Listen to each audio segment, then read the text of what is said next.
म्हणून RTI media. నమస్కారం, వార్తలకు స్వాగతం. ముందుగా ముఖ్యాంశాలు. సోషల్ మీడియా వారియర్స్ తో సీఎం రేవంత్ రెడ్డి ముఖాముఖి. ఈ సందర్భంగా ప్రసంగం.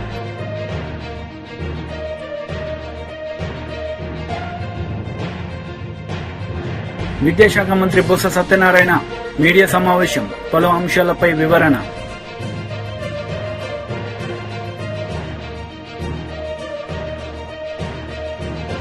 సోషల్ మీడియా వారియర్స్ తో సీఎం రేవంత్ రెడ్డి ముఖాముఖి నిర్వహించారు. ఈ సందర్భంగా పలు అంశాలపై ఆయన మాట్లాడారు. ప్రతి బాల్ బౌండరీ దాటాల్సిందే. ఏ ఒక్క బాల్ బౌండరీ దాటకపోయినా ఆట గెలిపోవటంని డిసైడ్ చేస్తుంది. అట్లనే మీడియాలో న్యూస్ పేపర్ ఉండేది. మొదట్లో 24 గంటలకు ఒకసారి పేపర్ వచ్చేది. నెక్స్ట్ డే పొద్దున రోజంతా జరిగిన వాటిని తీసుకొని రాత్రికి ప్రింట్ అయ్యి నెక్స్ట్ డే పొద్దున వచ్చేది. అంటే 24 గంటల తర్వాతనే వార్త మనం చదువుకునేటోళ్ళం. అది ఆలస్యం అవుతుందని ఇట్లాంటి కొంతమంది జర్నలిస్టులు న్యూస్ ఛానల్స్ తీసుకొచ్చారు. న్యూస్ ఛానల్స్ ప్రతి గంటకు ఒకసారి జరిగిన మొదట్లో న్యూస్ ఛానల్ వచ్చినప్పుడు ఉదయం 7 గంటలకు, మధ్యాహ్నము 1 గంటకు, సాయంత్రం 7 గంటలకు ఉండేది. అంటే రోజుకు 3 సార్లు బులెటిన్ వచ్చేది. ఇది కూడా కష్టం అని చెప్పి 1 అవర్కి వచ్చేసేది. ప్రతి గంట 7 గంటలకు, 8 గంటలకు, 9 గంటలకు, 10 గంటలకు ఇట్లా వార్తలు చూపించే పరిస్థితి వచ్చింది. అయినా వార్తలు ఇంకా వేగంగా ప్రజలకు చేరడానికి ప్రతి నిమిషం కాదు, ప్రతి సెకండు ప్రపంచంలో ఏ మూలలో ఏ సంఘటన జరిగినా వార్తా రూపంలో బయటకు వస్తుంది. అదే social media. On the spot, even 1 second కూడా ల్యాప్స్ లేకుండా ఎక్కడికక్కడ ప్రజలకు తీసుకెళ్తున్న విధానమే ఈరోజు సోషల్ మీడియా. అంటే ఫార్మాట్ మారిపోయింది. క్రికెట్లో ఎట్లయితే ఆట గేమ్ రూల్ మారిపోయిందో, మీడియాలో print media, electronic media, social మీడియాలో ఎట్లయితే ఫార్మాట్ మారిపోయిందో, ఈరోజు ఎట్లయితే 2020లో ప్రతి బాల్ను బౌండరీ దాటిచ్చే విధంగా పనిచేయాలనో, ఇవాళ సోషల్ మీడియాలో కూడా ఆ విధంగా ప్రతి వాడు ప్రతి నిమిషం ప్రతి సెకండ్ అలర్ట్గా ఉండాలి. సమాచారాన్ని అందరికీ చేరవేసే విధానం వచ్చింది. దీన్ని మీరు గుర్తించిండ్రు, దీన్ని మీరు ఉపయోగించిండ్రు. దీనివల్ల మీరు ఫలితాన్ని కూడా డిసెంబర్ 3 నాడు అందరూ చూసిండ్రు. నాయకులు చాలామంది అనుకుంటారు, మేము చాలా ఉపన్యాసాలు ఇచ్చినాం, చాలా ఊర్లు తిరిగినాం, మేము చాలా కష్టపడ్డాం కాబట్టి ప్రభుత్వం వచ్చింది అని. మీరు ఎన్ని ఉపన్యాసాలు ఇచ్చినా, మీరు ఎన్ని గంటల సేపు మాట్లాడినా, కోట్లాది ప్రజలకు చేరవేసిన మీరే అత్యంత కీలకమైన పాత్ర పోషించారు. నాయకులకు ప్రజలకు అనుసంధానకర్తలుగా మీరు వ్యవహరించారు. అంటే భగవంతుడికి భక్తుడికి అనుసంధానం అంబికా దర్బార్ బత్తి అని. సో నాయకులకు ప్రజలకు అనుసంధానకర్తలుగా సోషల్ మీడియా వారియర్స్ ఉండి ఈ ప్రభుత్వాన్ని తీసుకొచ్చిండ్రు. ఈ ప్రభుత్వాన్ని, ఈ పార్టీని అధికారంలోకి తేవడం అనేది సెమీఫైనల్స్ మాత్రమే. ఫైనల్ గేమ్ ఇప్పుడు ఉన్నది. ఫైనల్స్ ఇప్పుడు ఆడుతున్న మోడీతో ఆడుతున్నది మనం ఫైనల్స్. సెమీఫైనల్స్లో కేసీఆర్ ఓడించినాం, అంటే బంగ్లాదేశ్ ఓడించినాం సెమీఫైనల్స్లో. ఇప్పుడు ఫైనల్స్లో పాకిస్తాన్తో కొట్లాడాలి మనం. తెలంగాణ రాష్ట్రంలో నరేంద్ర మోడీ, అమిత్ షా, జేపీ నడ్డా, చాలామంది వాళ్ళ నాయకులు తెలంగాణ మీద ముప్పేట దాడి చేసి మనల్ని ఓడించాలని, ఎట్లయినా సీట్లు సాధించాలని, సొంత మనుషులనే కాకుండా కిరాయి మనుషులను కూడా పెట్టుకొని తప్పుడు వార్తలను ప్రసారం చేస్తూ ప్రజాస్వామ్యం మీద, మన పెద్దలు, మన పూర్వీకులు, మన ప్రభుత్వం ఇచ్చిన రిజర్వేషన్ల మీద దాడి చేస్తున్నారు.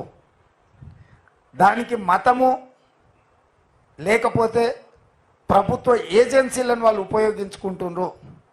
ఈ రెండు అంశాలను స్పష్టంగా ప్రజలకు చెప్పాల్సిన బాధ్యత మా సోషల్ మీడియా వారియర్స్ మీద ఉన్నది. శ్రీరామనవమి వస్తే అదొక పెద్ద సమస్య కింద చిత్రీకరించడానికి బీజేపీ ప్రయత్నం చేస్తుంది. మనందరం మన ఇళ్లల్లో మన తండ్రులు, తాతలు, ముత్తాతలు శ్రీరామనవమి, హనుమాన్ జయంతి చేసుకోకుండానే పోషమ్మకు, మైసమ్మకు, ఎల్లమ్మకు కోడి గొయ్యకుట్ట, కళ్ళు గొయ్యకుట్టనే మనం ఇంత దూరం వచ్చినామా? తాతకు దగ్గు నేర్పినట్టు ఇప్పుడు కొత్త కొత్త వాళ్ళు తయారైన. బతుకమ్మ బోనాలకు ఉండెత్తేదేమో కవితమ్మ నేర్పినట్టు, శ్రీరామనవమి, హనుమాన్ జయంతి బండి సంజయో లేకపోతే ధర్మపురి అరవిందో గుండో అరగుండో మనకు నేర్పినట్టుగా ఈరోజు వ్యవహరిస్తున్నారు. ఇట్లాంటి విషయాలను సమయస్ఫూర్తితోని తిప్పికొట్టాలి. ఒకే ఒక్క మాట 2-3 రోజుల నుంచి నేను చెప్తున్నా, దేవుడు గుడిలో ఉండాలి. Minister Kakani Govardhan press meet నిర్వహించారు. ఈ సందర్భంగా టీడీపీ నేతలపై ఆయన మండిపడ్డారు. డిస్ట్రిక్ట్ ఎలక్షన్ ఆఫీసర్ యాక్షన్ తీసుకోలేదు, అందుకని సీఈఓకి చీఫ్ కమిషనర్కి ఇద్దరికి పెట్టాను నేను. కాబట్టి హుందాగా ఎన్నికలు చేసేది అలవాటు చేసుకో. ఎన్నికల సమయంలో ఉద్రిక్తతలు రేగొట్టడం, ఏదో ఒకటి తీసుకొచ్చి ఎవరినో ఒకరిని మాట్లాడడం, వాడు రేపు ఏదన్నా మాట్లాడితే దాని ద్వారా నా మీద దాడి జరిగింది, లేకపోతే నా మీద అన్యాయం జరిగింది, నన్ను మాట్లాడారని చెప్పి దాన్ని పెద్ద భూతత్వంలో చూపించుకొని నువ్వు దానివల్ల బ్రతకాలనుకోవడం రాజకీయంగా చనిపోయినటువంటి వాడి. కాబట్టి ఈరోజు ఎన్నికలు వస్తే హుందాగా చేయి, హుందాగా వ్యవహరించు. ఇవన్నీ మర్చిపోయి గోవర్ధన్ రెడ్డిని ముద్దాయి చేయాలి. ఎవడు చేస్తాడు ముద్దాయి? కాబట్టి ప్రభుత్వం వ్యవస్థ ఉంది, వ్యవస్థ విచారణ చేస్తుంది, దాంట్లో ఎక్కడా జోక్యం చేసుకోం. జిల్లా కలెక్టర్ని చెప్పానండి, ఏదన్నా ఒక్క ఫేవర్ ఎలక్షన్ కోడ్ వచ్చిన తర్వాత ఇదిగో నాకు ఈ ఫేవర్ చేయమని. ఎందుకంటే ఇవి నేను మాట్లాడే మాటలు మీడియాతో మాట్లాడాడు ఆన్ రికార్డు ఉండేటువంటివి. రేపు ఏదన్నా వస్తే జిల్లా కలెక్టర్ అనుకోవచ్చు, ఏందబ్బా ఇంత అబద్ధాలు చెప్తాడా గోవర్ధన్ రెడ్డి, సోమిరెడ్డి లాగానే. నువ్వు ఇన్నిసార్లు ఫోన్ చేసి కంప్లైంట్ చేసి ఉంటావు. ఏ రోజైనా నాకు ఫేవర్ చేయమని ఈ జిల్లా కలెక్టర్ని అడిగానా? ఈ జిల్లా ఎస్పీతో అసలు మాట్లాడానా? కొత్తగా వచ్చినటువంటి ఎస్పీతో లేదు, అలవాటు లేదు, ఆనవాయితీ లేదు. కాబట్టి ఏదో నీ ఇష్టం వచ్చినట్టుగా ఏదో వాళ్ళు చేస్తున్నారు, వీళ్ళు చేస్తున్నారు, అది ఇదని చెప్పి ఏదో ఒక ప్యానిక్ సిచ్యువేషన్ క్రియేట్ చేసి దాని ద్వారా ఏదో లబ్ధి పొందాలనేటువంటి ఆలోచన కరెక్ట్గా నీది ఏదైనా ఉంటే జనాలకు వెళ్ళు. నువ్వు చేసినటువంటి అభివృద్ధిని గురించి చెప్పు. ఇదిగో ఈ విధంగా చేశాను, మన నువ్వు చంద్రబాబు వచ్చాడు, నన్ను జగన్మోహన్ రెడ్డి గారిని తిట్టిపోయారు, నువ్వు రాయించినటువంటి స్క్రిప్ట్ చదివిపోయాడు, ఏమి నువ్వు వాట్సాప్లో పెట్టినటువంటి మెసేజ్లకి చంద్రబాబు నాయుడు చదివినటువంటి దానికి ఏమీ తేడా లేదు. కాకపోతే చంద్రబాబు నాయుడు నీకు చేసినటువంటి మంచి ఏంటంటే, ప్రధానమంత్రి గారు వచ్చినప్పుడు ఏ విధంగా అయితే నరేంద్ర మోడీ గారు వచ్చినప్పుడు చంద్రబాబుకు ఓటేయండి అని చెప్పలేదో, ఈయన చేసిపోయినటువంటి పని ఏంటంటే, అయ్యా ఎవరు లేకపోయేటప్పుడు ఈయనకి ఇచ్చాము, ఈయన క్యాండిడేట్ దొరక ఈయన గెలిపించడం అని చెప్పేసి అది నీకు ఆయన చేసిన మేలు. నువ్వు మాట్లాడినంతసేపు ఈ ప్రాంతాలకు నేను అభివృద్ధి చేశా, ఇదిగో ఈ ప్రాంతం మెట్ట ప్రాంతం, పొదలకూరు ప్రాంతం, ఇదిగో ఈ 5 మండలాలకు సంబంధించి ఈ పనులు చేశానని చెప్పకుండా ఒక్కసారి నాకు ఓటేయండి 4 సార్లు ఓడించారు. ఒక్కసారి అంటే 4 సార్లు ఓడించేది ఒకసారి ఓటేయడానికి కొలమానమా? అసలు రాజకీయాలు నీకు పనిడుతుందా? అసలు నేను రాజకీయ నాయకుడు అనేటువంటి వాడిని అనుకోవాలనిపించింది నాకు ఆ సమావేశం, మీటింగ్ చూసిన తర్వాత. 4 సార్లు ఓడిపోయాను కాబట్టి ఒకసారి ఓటేయండి. 4 సార్లు ఓడిపోయినా ఇదిగో నేను ప్రజలకు అండగా ఉండా, అభివృద్ధి చేసా, ఇదిగో నేను చేసినటువంటి అభివృద్ధి అని చెప్పు. నువ్వు చేసిన అభివృద్ధి ఎందుకు చదువు. గ్రామాలకు పోయినప్పుడు నేను చెప్తున్నా, గ్రామాలు ఎదుగుయా మట్టి రోడ్లు లేకుండా సిమెంట్ రోడ్లు వేసామని చెప్పాం. అన్నావు బండేపల్లి కాలువ అని. ఈరోజు నీ బ్రతుక్కి నువ్వు మంత్రిగా ఉన్నప్పుడు ఎన్ని కొట్లాటలు జరిగాయి. ఈరోజు సోమశల రిజర్వాయర్లు నీళ్లు తక్కువ ఉన్నా కనుపూర్ కాలువ ద్వారా నీళ్లు ఇచ్చాం. ఒక్క రైతు రోడ్డు ఎక్కడా ఈ జిల్లాలో? ఎక్కడన్నా చిన్న అలజడి జరిగిందా ఈ జిల్లాలో? ఈ రైతు నా పంట పండలేదు, నీళ్లు ఇవ్వలేదని చెప్పి ఎక్కడన్నా ఎప్పుడన్నా విన్నామా? తక్కువ నీటితో ఇచ్చాం. ఉన్నటువంటి అతి తక్కువ నీటిని ఎంత సమర్థవంతంగా డిస్ట్రిబ్యూట్ చేసామో అంత సమర్థవంతంగా డిస్ట్రిబ్యూట్ చేసాం. నువ్వేదో పెద్ద చీఫ్ ఇంజనీర్ లాగా టీఎంసీలు క్యూసెక్లు లెక్కలు చెప్పిపోవడం కాదు. కాబట్టి ఏదన్నా నీ పరిణితి, నీ పరిస్థితి అర్థమైంది. అందరినీ పురుగొలిపి ఆ ఫ్రస్ట్రేషన్లో నువ్వు మాట్లాడుతున్నావు, నీ కుటుంబ సభ్యులు మాట్లాడుతున్నారు. అసలు ఏమి తారతమ్యం లేకుండా ఇష్ట ప్రకారం ఎవడు పడితే వాడు నోటికి వచ్చినట్టుగా ఏదంటే అది మాట్లాడడం నువ్వు నేర్పించినటువంటి సంస్కారం. అది సామెత ఉంది కదా, ఆవు చేలో మేస్తే దూడ గట్టిన మేస్తుందని. కాబట్టి సంస్కారంగా బ్రతకడం నేర్చుకో ఈ 4 రోజులు. తర్వాత ఎట్టా నీకు రాజకీయంగా పూర్తిగా సమాధి కట్టడానికి సర్వేపల్లి నియోజకవర్గ ప్రజలు సిద్ధంగా ఉన్నారు, ఏమి ఇబ్బంది లేదు. మాట్లాడేటప్పుడు ఎంక్వైరీ చేయమనాలా. ఎంక్వైరీలు ఎవరున్నా బాధ్యులైనటువంటి వక్తలు ఎవరున్నా వాళ్ళ మీద కఠిన చర్యలు తీసుకోమనాలి తప్ప వాడెవడో రైస్ మిల్లు పెట్టాడంటే ఆ రైస్ మిల్ ఓనర్ దీనికి సంబంధం ఉంది, ఆ పేరు చదివితే అసలు ఆ పేరు గలడు నాతో సంబంధమే ఎప్పుడు నేను అసలు చూసినటువంటి దాఖలాలు కూడా లేవు. కాబట్టి ఏదో మాట్లాడాలా ఏదో చేయాలని చెప్పి ఆడ స్థానికంగా ఉండేటువంటి వైఎస్ఆర్సీపీ నాయకులు అంటే వాళ్ళకి లింక్ చేస్తేవి, వాళ్ళ పాత్ర ఉందంటివి. కాబట్టి ఇవన్నీ. విద్యాశాఖ మంత్రి బొత్స సత్యనారాయణ మీడియా సమావేశం నిర్వహించారు. ఈ సందర్భంగా పలు అంశాలపై ఆయన మాట్లాడారు. అన్ని కూడా వాస్తవాలు అబద్ధాలు కాదు, డాక్యుమెంట్ ఎవిడెన్స్ తో చెప్తున్నాను. 19లో మా ప్రభుత్వం వచ్చిన తర్వాత మళ్ళీ దాని మీద ఎవరైతే అక్కడ కొంతమంది హక్కుదారులు మేము హక్కు మాకుంది, మాకు ఇక్కడ డిఫామ్ పట్టాలు ఇచ్చారు లేదా ఇంకో పట్టాలు ఆక్యుపేషన్ ఉందని ఎవరైతే చెప్పుకొస్తున్నారో వాళ్ళందరినీ వికెట్ చేయించి రైల్వే వాళ్ళు జీవీఎంసీ వాళ్ళు కలిపి జాయింట్ ఇన్స్పెక్షన్ చేసి కూడా చేసి వాళ్ళకి వచ్చి ల్యాండ్ అప్ చెప్పాం ఈ సంవత్సరంలో. ఇది వాస్తవం కాదా? అధికారులు కూడా వాళ్ళొక రైల్వే అధికారులు ఒక 5 అధికారులు, మా జిఎంసీ ఒక 5 అధికారులు, రైల్వే సైడ్ వచ్చి 5, జిఎంసీ 2 పేరుతో సహా. ఇంకో దానికి ఇచ్చిన జిఎంసీ కమిషనరు ఇక్కడ డిఆర్ఎంకి వచ్చి హ్యాండ్ ఓవర్ చేసుకుని ఇచ్చిన లెటరు. ఇవన్నీ మీకు షేర్ చేస్తాను, మీరు చూసుకోండి. ఎందుకు ఇంత పచ్చి అబద్ధాలు?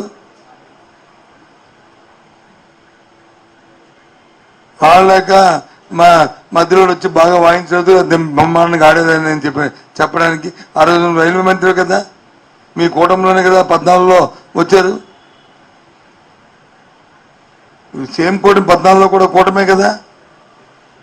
మరి అప్పుడు నీ కూటమిలో ఉన్న ముఖ్యమంత్రి కదా చంద్రబాబు నాయుడు. ఎందుకు నువ్వు రైల్వే మంత్రిగా చేయలేకపోవు? ఎందుకు మళ్ళీ వచ్చి ఈరోజు వచ్చి పెద్ద కబుర్లు పెద్ద మాటలు దేనికోసం? నిజంగా నీకు రాష్ట్రం మీద అభిమానం ఉంటే, మీకు ఈ ప్రజల పట్ల మొక్క ఉంటే, ఈ ప్రాంత అభివృద్ధి పట్ల మీకు ఏమైనా ఏసమంతేనా?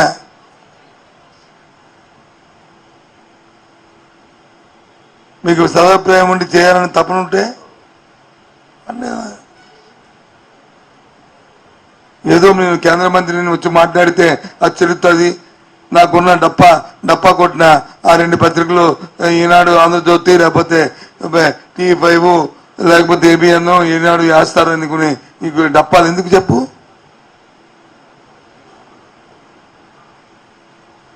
మాది మాఫియా ప్రభుత్వం అంట. భారతదేశంలో ఎప్పుడూ జరగనంత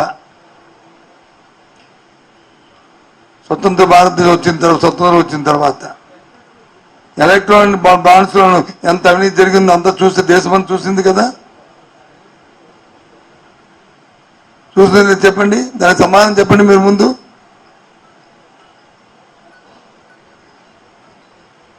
వేల కోట్ల రూపాయల్ని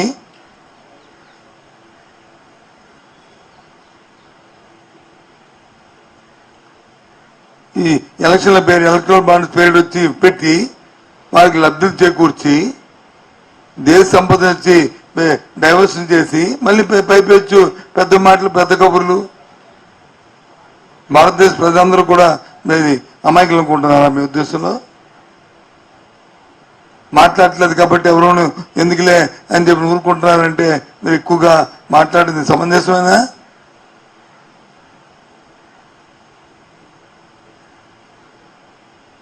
ఇప్పుడు జ్ఞాపకం వచ్చిందా మీకు?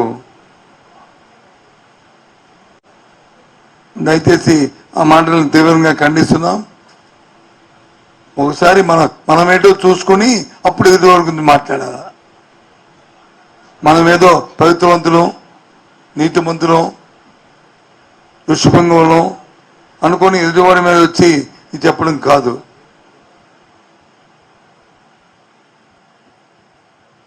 సాక్షాత్తు ఇదిగో GVMC minister Komatireddy Venkatreddy press meet నిర్వహించారు. ఈ సందర్భంగా మాజీ మంత్రి హరీష్ రావుపై ఆయన మండిపడ్డారు. ఈ మోసాలు ఏమైనా కాంగ్రెస్ పార్టీ అంటే ఏముంది?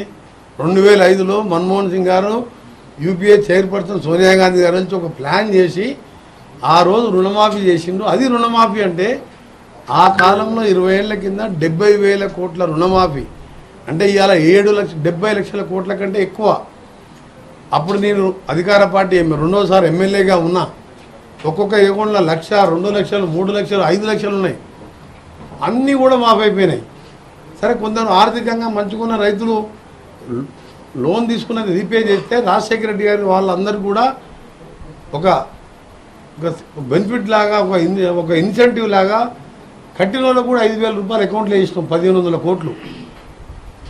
ప్లస్ కరీంనగర్లో ఆ రోజు తెలంగాణ ఇస్తా అని చెప్పిన సోనియా గాంధీ ఆంధ్ర నాయకులు మొత్తం ఒకటైనా ఆంధ్రప్రదేశ్లో 25 స్థానాలు ఎంపీలతో పాటు ఎప్పుడు పార్టీ అధికారంలో రాదని తెలిసినా చెప్పిన మాట కట్టుబడి తెలంగాణ ఇచ్చింది. ఇవాళ ఉపాధి హామీ ఇలాంటి పథకం పెడితే అన్నం తింటున్నాం. ఇదే లేకపోతే కేసీఆర్ 10 ఏళ్ల పరిపాలనలో లక్షల మంది ఇవాళ ఆకలి చావులు తెచ్చేవారు ఇక్కడ తెలంగాణలో. సోనియా గాంధీ, మన్మోహన్ సింగ్ ఉపాధి హామీ యూపీఏ ప్రభుత్వం పెట్టకపోతే నేను చెప్తున్న 5 సార్లు ఎమ్మెల్యేగా ఎంపీగా ఉన్న వ్యక్తిని ఇలా సగం మంది దళితులు, పేదవాళ్ళు, భూములు లేని వాళ్ళు, దళితులకు భూములు ఉండవు. ఈయన 3 ఎకరాలు ఇస్తాను మోసం చేసిండు. ముఖ్యమంత్రి ఎట్లా దళితులను ఒకసారి 2 సార్లు మోసం చేసిండు.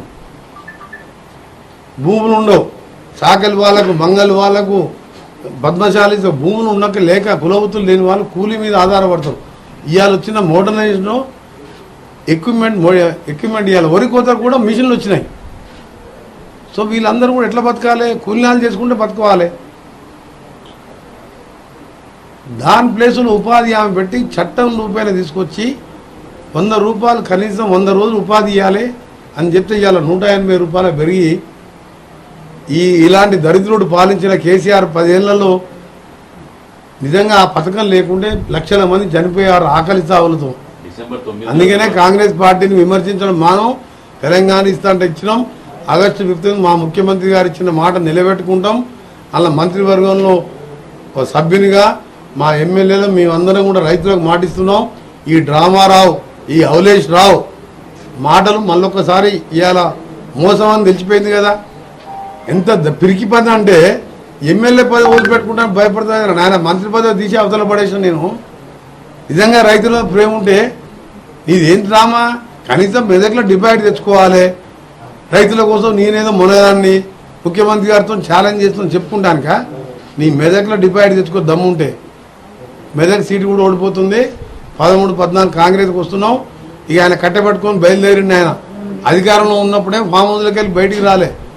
4 నెలల్లో ఎన్నిసార్లు సెక్రటరియట్కి వచ్చిందంటే నా 10 ఏళ్ళల్లో 4 నెలల మా ముఖ్యమంత్రి గారు వచ్చిన దాంట్లో 10% సార్లు కూడా రాలే. మొత్తం 5-10 సార్లు రాలే. మా ముఖ్యమంత్రి గారు హైదరాబాద్లో ఉంటే 3 నెలల్లో 60 రోజులు 60 సార్లు వచ్చింది సెక్రటరియట్కు.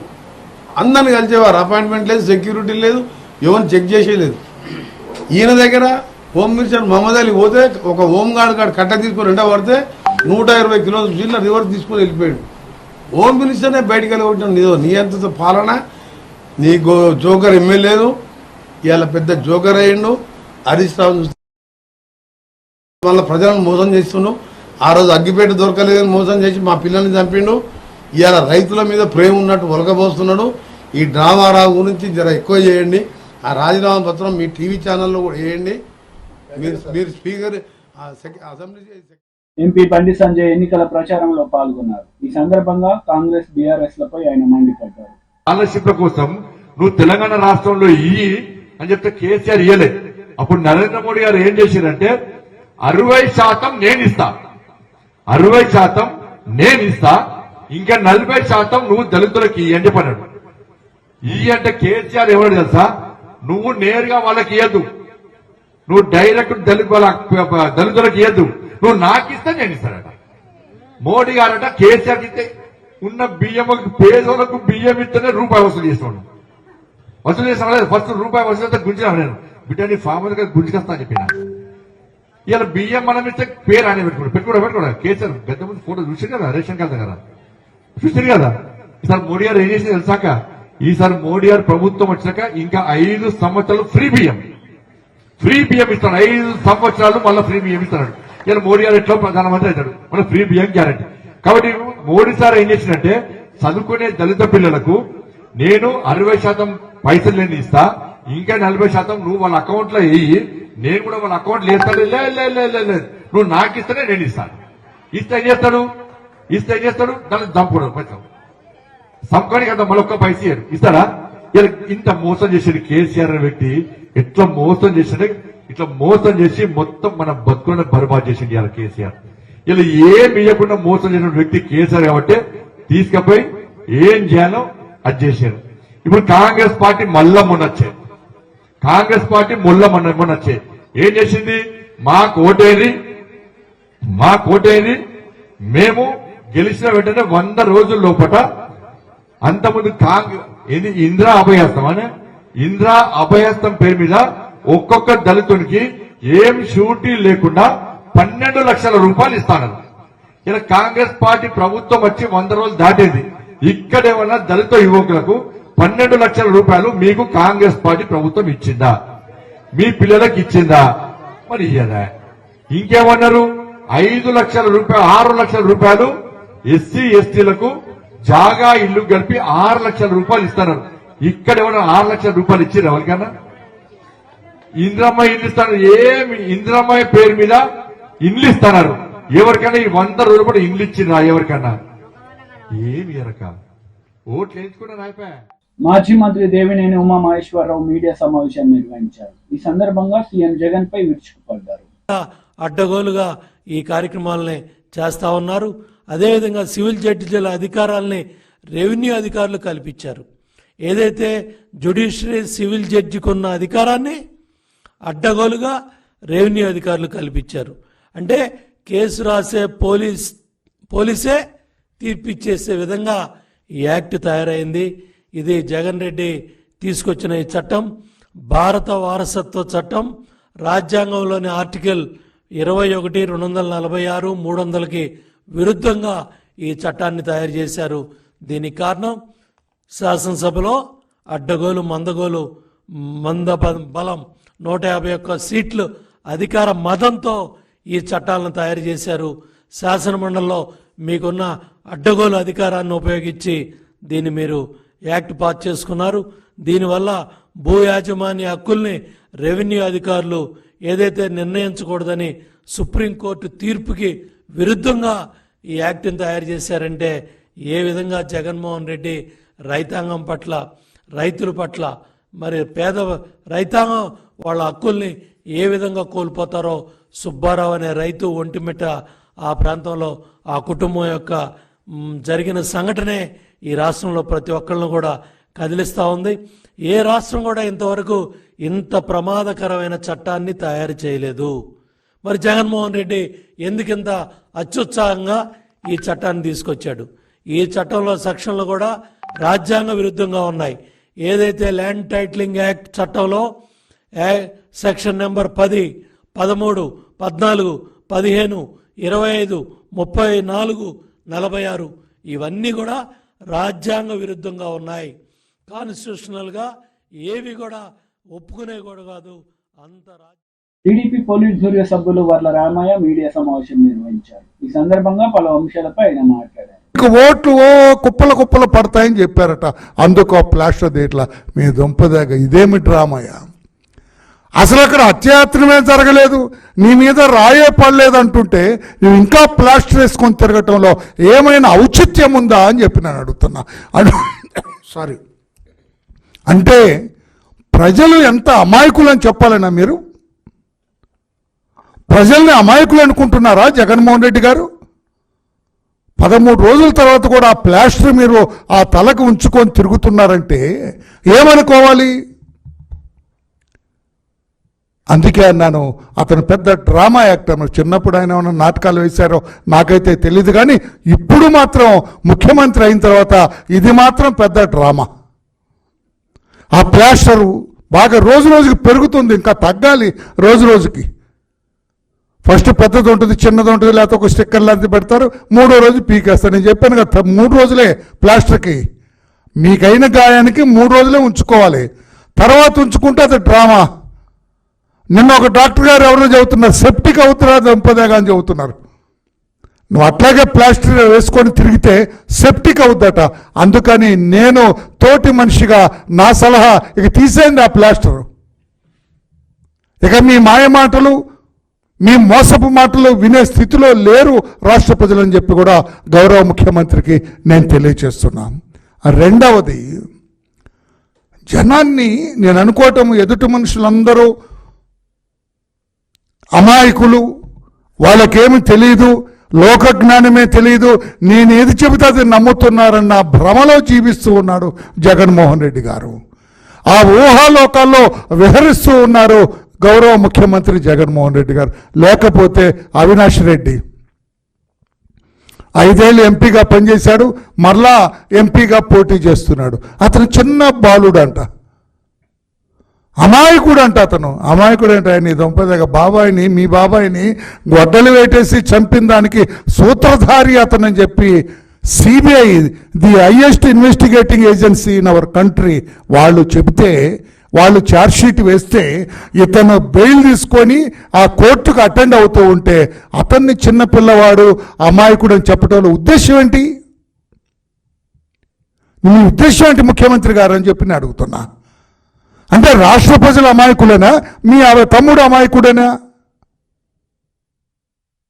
చాలా తప్పు చేస్తున్నారు మీరు, రాష్ట్ర ప్రజల్ని కించపరుస్తున్నారు ఈ రకంగా.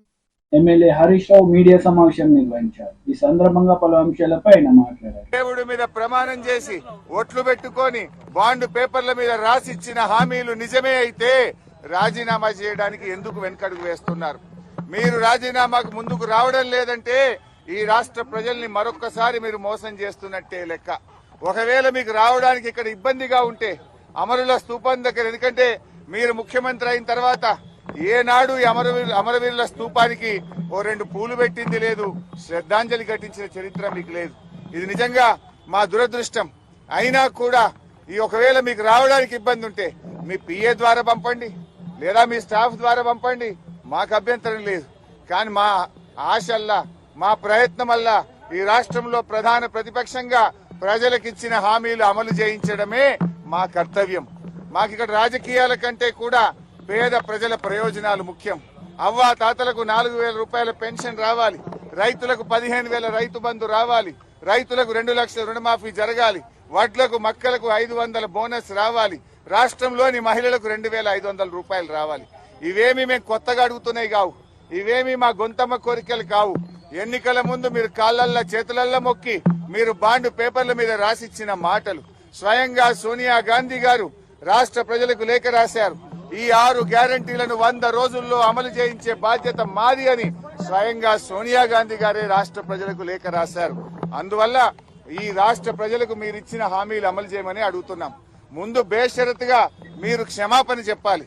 ఎందుకంటే డిసెంబర్ 9న తొలి సంతకం 6 గ్యారంటీల మీద పెడతామని, రుణమాఫీ మీద పెడతామని మాట తప్పినందుకు ముందు క్షమాపణ చెప్పండి. ఇకనైనా ఆగస్టు 15 అమలు చేస్తే మాకు సంతోషం. నా ఒక్కడికి ఎమ్మెల్యే పదవి కంటే ఈ రాష్ట్రంలో లక్షలాది మంది ప్రజలకు 4,000 ఆసరా పెన్షనో, 4,000 నిరుద్యోగ భృతో, 2,500 రూపాయలు మహిళలకో, 2 లక్షల రుణమాఫీ జరిగితే నేను సంతోషపడతాను. 5 ఏళ్లు నాకు పదవిలో లేకపోయినా కూడా రాష్ట్ర ప్రజలకు మేలు జరిగితే నాకు అంతకంటే ఆనందం ఇంకోటి ఉండదు. అందువల్ల నేను రాజకీయాలకు అతీతంగా స్వచ్ఛందంగా ముందుకొచ్చాను. నేను స్పీకర్ ఫార్మెట్ లో కూడా నా లెటర్ ఇవ్వడానికి నేను సిద్ధంగా ఉన్నా. ఇవాళ నీ డిమాండ్లను ఇవాళ ఇక్కడ ఉండే జర్నలిస్టుల చేతిలోనే నా రాజీనామా పత్రాన్ని పెట్టి వెళ్తా ఉన్నా. స్పీకర్ ఫార్మెట్ లో రాజీనామా ఆమోదించుకొని పదవికి దూరంగా ఉండడానికి నేను సిద్ధం. కానీ నువ్వు మరి ప్రజలకు ఇచ్చిన మాట నిలబెట్టుకోవాలని కోరుతా ఉన్నా. 6 గ్యారంటీలు 100 రోజుల్లో అమలు చేస్తామని బాండ్ పేపర్ల మీద రాశారు. చట్టబద్ధత తెస్తామని చెప్పారు. మొదటి రోజే సంతకం పెడతామన్నారు. ఇది సోనియా గాంధీ తల్లిగా ఇచ్చే మాట అని చెప్పి రాష్ట్ర ప్రజలకు మీరు హామీ ఇచ్చారు. ఆ హామీలు అమలు చేయాలని మరొక్కసారి నేను కోరుతా ఉన్నా. మీరు రావడం రాకపోవడం మీ విజ్ఞత. ఒకవేళ మీరు రాకపోతే ఇక్కడ అమరుల స్తూపం దగ్గరికి వస్తే పూలు పెట్టాలని మీకేదైనా బేసిజాలుంటే కనీసం మీ స్టాఫ్ ద్వారానైనా మీ రిజిగ్నేషన్ లెటర్ పెట్టండి. నేను ఇక్కడ ఉండే జర్నలిస్టులకే నా రాజీనామా లేఖ ఇచ్చిపోతున్నా. మా జర్నలిస్టులే తెలంగాణ ఉద్యమకారులు. తెలంగాణ ఉద్యమంలో మా జర్నలిస్టులు మేధావులు అద్భుతంగా పోరాడారు. వాళ్ళ చేతిలోనే నా రాజీనామా లెటర్ పెడుతున్నా. నువ్వు అమలు చేస్తే వాళ్ళు నేరుగా నా లెటర్ను స్పీకర్ గారికి ఇవ్వచ్చు. ఒకవేళ మీరు కూడా పెడితే అది మీ పెద్దరికాన్ని నిలబెట్టది. ఒకవేళ మీరు రాజీనామా లెటర్ ఇవ్వకపోతే అది మీరు మరొక్కసారి దేవుళ్ళ పేరు మీద ఈ రాష్ట్ర ప్రజల్ని మోసం చేస్తారని భావించాల్సి ఉంటుంది.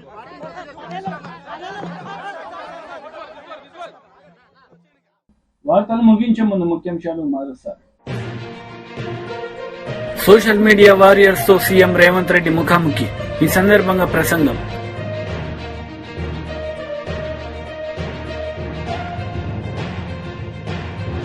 విద్యాశాఖ మంత్రి బొత్స సత్యనారాయణ మీడియా సమావేశం. పలు అంశాలపై వివరణ.